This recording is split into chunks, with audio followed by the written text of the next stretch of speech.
Bem-vindo ao Biblioteca Contada.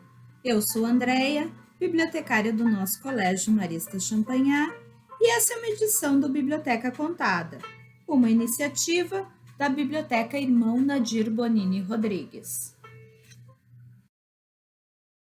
Ainda não tinha vencido, 100 braças de caminho, quando um assobio, que repercutiu nas matas, me veio orientar acerca do perigo iminente, que aí me aguardava. E logo 2 homens apareceram e amarraram-me com cordas. Era uma prisioneira, era uma escrava. Foi embalde que supliquei em nome da minha filha, que me restituíssem a liberdade. Os bárbaros sorriam-se das minhas lágrimas e olhavam-me sem compaixão. Julguei enlouquecer, julguei morrer, mas não me foi possível. A sorte me reservava longos combates. Quando me arrancaram daqueles lugares onde tudo me ficava, pátria, esposo, mãe e filha, e liberdade. Meu Deus! O que se passou no fundo da minha alma, só vós o pudestes avaliar. Meteram-me a mim e a mais 300 companheiros de infortúnio e de cativeiro no estreito e infecto porão de um navio.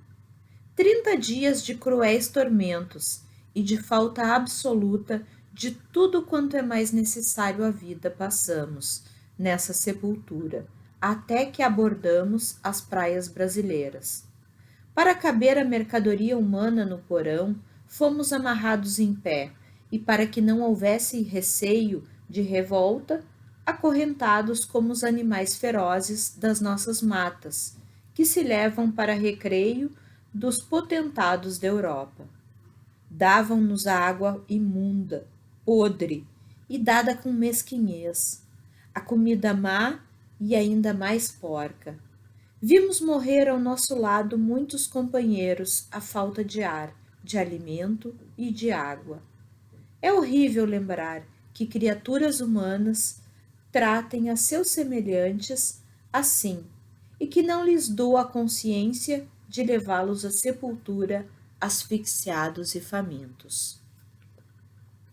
Esse é um trecho do romance Úrsula, de Maria Firmina dos Reis, obra indicada como leitura obrigatória para o vestibular da URGS.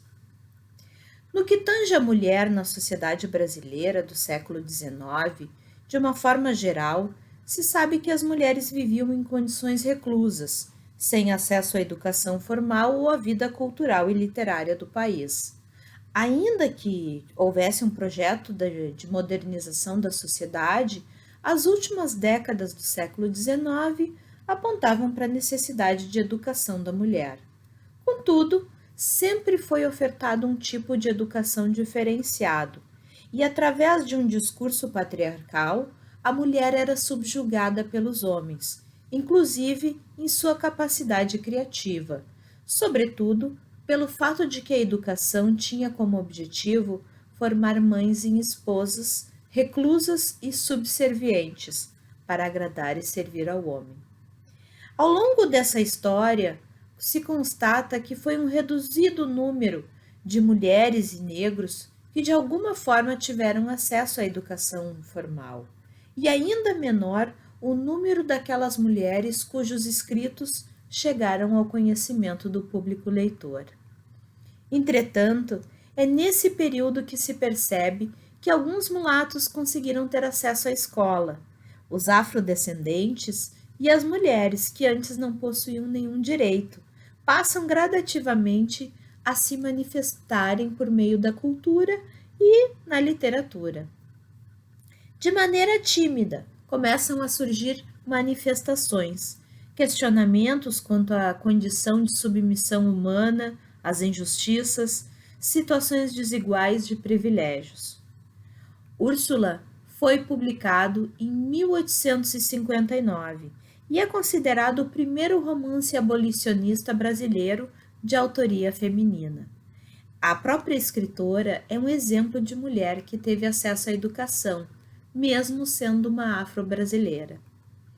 Maria Firmina dos Reis ainda impressionou a comunidade em que viveu, fundando uma escola mista, algo que era inédito para a época.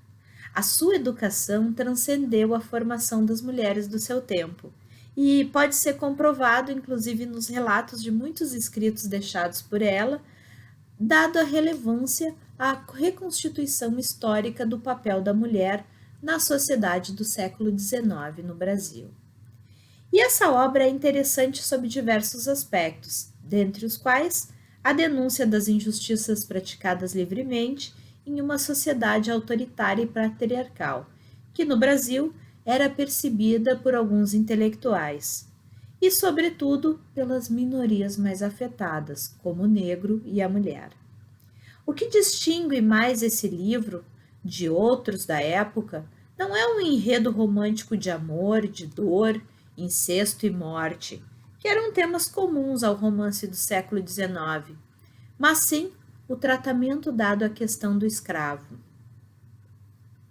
Se tomarmos como exemplo os romances Iracema e o Guarani de José de Alencar, no que se refere ao ideal nacionalista de uma literatura comprometida com a construção de ideias de nação, se vê que esses dois livros são particularmente sintomáticos, quando constroem os personagens indígenas de acordo com aquela idealização de colônia, traçando-os como dóceis, bons, com toques de bravura e inocência, desde que demonstrem tal sensibilidade passiva aos feitos civilizatórios do nobre português. Já Úrsula não. Úrsula se apresenta opostamente a esse discurso, pois os personagens negros da narrativa são conscientes quanto à sua condição e conhecedores da própria cultura e do passado africano, como é o caso da personagem Susana. Maria Firmina dos Reis foi escritora e musicista, além também de escrever poesias e crônicas. Em Úrsula, ela denuncia a condição das mulheres e do negro na sociedade do século XIX, demonstrando assim uma nova ótica no tratamento dado à questão da caracterização do africano sequestrado pelos colonizadores, em uma época de teorias de superioridades raciais e de muito preconceito. A obra possui um narrador em terceira pessoa que inicia a narrativa mostrando ao leitor a paisagem exuberante onde se passa essa história. Utiliza uma linguagem muito poética, por meio da qual a ambientação natural é vista em quase toda a obra, salvo algumas exceções em que se mostra o pequeno vilarejo. A protagonista vive nesse ambiente natural passado no campo, mas algumas cenas ocupam lugar em um pequeno povoado, a Vila dos Guimarães, no Maranhão. A personagem Úrsula é caracterizada no terceiro capítulo como uma personagem com caráter digno e bom, preocupada com a convalescença de sua mãe e despertando ao amor do jovem Tancredo, que fica hospedado na sua casa para se recuperar de um acidente. Ela é uma jovem que possui os encantos da adolescência e, assim, na sua singular pureza, desperta também a paixão do rapaz. Desse modo, o narrador nos mostra uma personagem afetiva, com receio de perder a mãe, transferindo no decorrer de toda a trama o sentimento de amor para Tancredo. O romance possui ainda uma estrutura muito peculiar, utilizando a técnica de encaixe de narrativas. Técnica essa que consiste em diversas narrativas entrelaçadas em uma história principal, proporcionando uma compreensão melhor do texto como um todo. Na primeira narrativa, cujo título é Duas Almas Generosas, se conhece dois personagens, o Tancredo e o Túlio. E, nesse ponto, Maria Firmina dos Reis evidencia o sentimento de sofrimento do escravo Túlio quanto à sua condição social, mas lhe concede um valor divino, único, na idealização da pureza da alma. Se observa a existência de ideologia cristã envolvendo a obra e a tendência da visão romântica, uma vez que a sua condição social não limita os poderes de Deus sobre sua índole. Também se pode ver a repetição do sentimento de opressão transmitido pelo narrador, porém com o uso do tempo futuro, que parece indicar a esperança do fim da escravidão e da injustiça. Essa desventura narrada se harmoniza em parte ao estímulo liberal presente nos poemas de autores que também se uniam aos mesmos ideais de luta contra a escravidão, como é o caso do Castro Alves, possuidor de uma poesia com um tom eminentemente de apelo social, que incorpora o negro de forma definitiva na literatura, apresentando-o como um ser profundamente dignificado e humanizado. Assim, a Maria Firmina também se inspira no discurso poético de seu tempo ao escrever. Túlio é um personagem que representa um papel importante na trama, um jovem inconformado com a sua condição. Nessa leitura, o narrador funde a sua opinião ao fundo histórico da narrativa, ao estilizar a percepção de um grupo social invisível e oprimido, os negros escravos. Evidentemente que muitos outros autores evitavam essa ótica em suas histórias, pois a segregação social, cultural e racial era intensa em fins do século XIX. O tema da escravidão era espinhoso e demonstrava os fortes resquícios da cultura colonial em um país que aspirava a ideais de liberalismo. O aspecto da escravidão no Brasil, entretanto, ganha força na visão inovadora de Maria Firmina dos Reis, que busca trazer novas perspectivas na focalização das vozes narrativas. Se percebe, em uma passagem do capítulo 9, que o discurso da preta Susana é posto em cena, desde a saída forçada da sua terra natal, a África, até o abandono de sua família e os horrores sofridos no navio negreiro, expondo a crueldade humana que atingiu níveis inaceitáveis, esgotando assim os recursos na invenção de penas e tormentos, aos quais os escravos eram submetidos. A originalidade de abordagem desse tema da escravidão fica a cargo do capítulo 9, em que se constata a consciência e revolta dessa personagem ao refletir sobre o seu passado, desde o exílio na África e o sentimento de dor. É na voz dessa personagem que se ouve pela primeira vez na literatura brasileira a voz dos escravizados, identificando-se uma voz política que denuncia o conquistador europeu como um bárbaro. E assim, é possível observar que, além da exploração do negro, o narrador pensa a questão do gênero, a voz feminina que não aceita a exploração, a humilhação, e se manifesta na voz dessa personagem, Susana. Na narrativa, a consciência da memória, o conceito de liberdade e a própria visão de mundo nos permite refletir sobre o passado histórico frente à colonização nos diversos continentes, principalmente na África, e o reconhecimento da formação da nossa própria civilização. É em Úrsula, o discurso literário e o discurso histórico são harmônicos, na questão da escravidão e dos moldes do romance romântico do século XIX. Outros personagens da obra também têm participações importantes e ocupam o plano principal das ações. Um deles, o triângulo amoroso retratado por Tancredo, Úrsula e o seu tio, o comendador, que também acaba se apaixonando pela protagonista.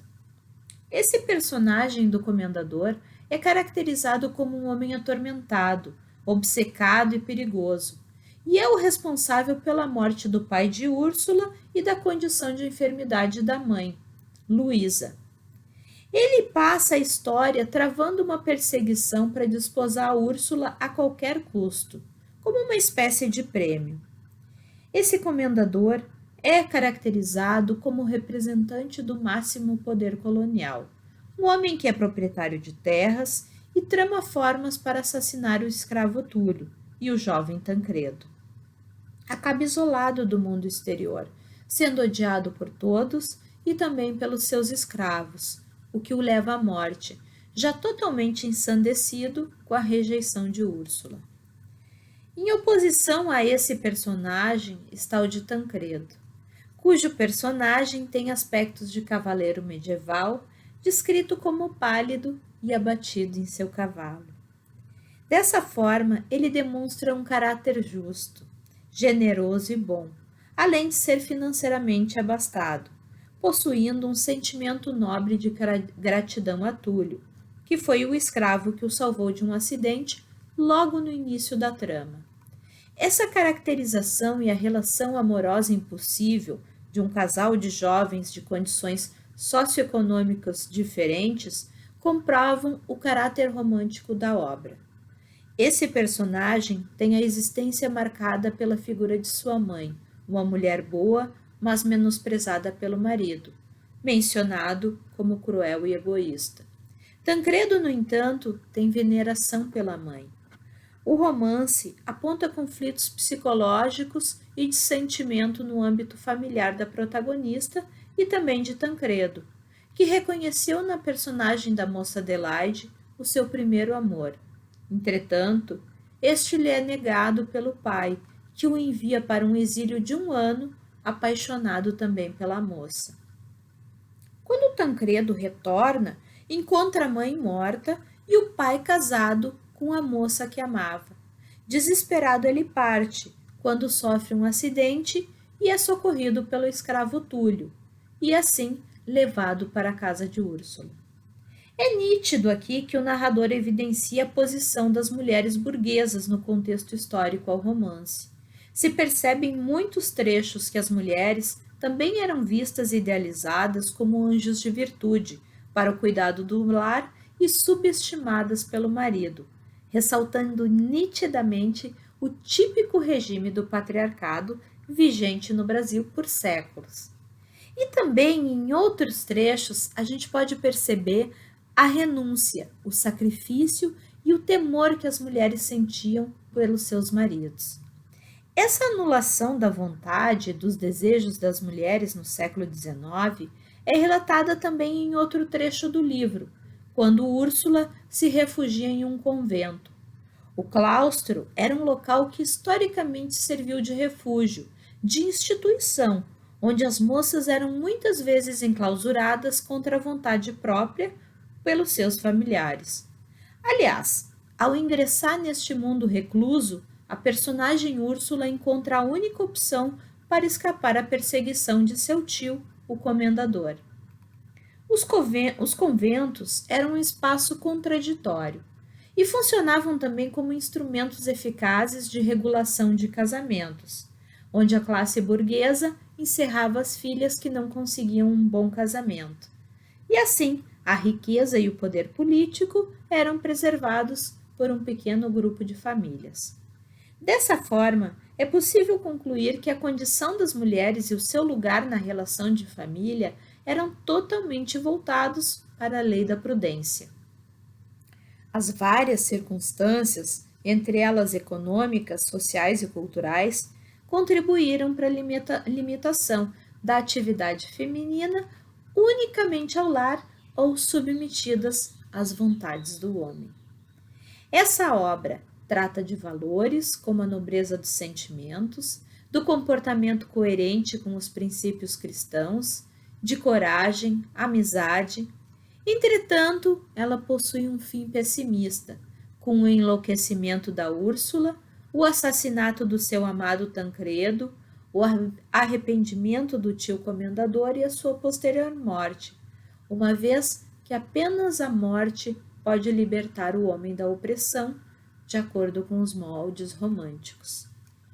Ainda, quanto aos aspectos do enredo, prestem atenção à questão da escravidão, que permite que a gente possa refletir sobre o passado histórico do país, os costumes e as tradições da sociedade. A personagem Susana, cujas recordações são desoladoras e revelam a lembrança desse direito perdido, além da amargura e as próprias memórias da felicidade que vivia junto da sua família na terra natal e os maus tratos vividos no porão do navio durante a vinda para o Brasil. Ao rememorar a África, essa personagem compara o direito básico do ser humano, que é o sentimento de liberdade negado aos negros, com a tragédia social, que é a existência do tráfico negreiro. Isso é notado nos dizeres que complementa o seu desabafo. E é dessa forma que a abordagem diferente atribui o direito à fala desses personagens nesse livro, pois eles passam a construir as suas próprias narrativas. E assim, com esse posicionamento, a autora contribui para a construção de uma literatura que evidencia a memória coletiva e impulsiona a sua narrativa, além de trazer para a gente marcas de um passado histórico, reafirmando a identidade cultural.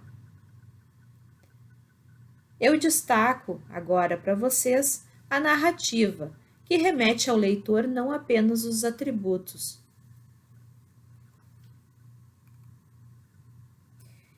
Dentre muitos autores esquecidos, Maria Firmina dos Reis contribuiu ao resgate das minorias, com a marca do seu discurso afrodescendente e feminino na literatura brasileira.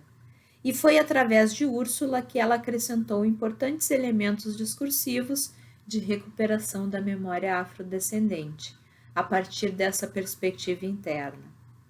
Publicado, como eu já disse, em 1859, é considerado o primeiro romance brasileiro escrito por uma mulher no Brasil, e que foi publicado com o pseudônimo Uma Maranhense.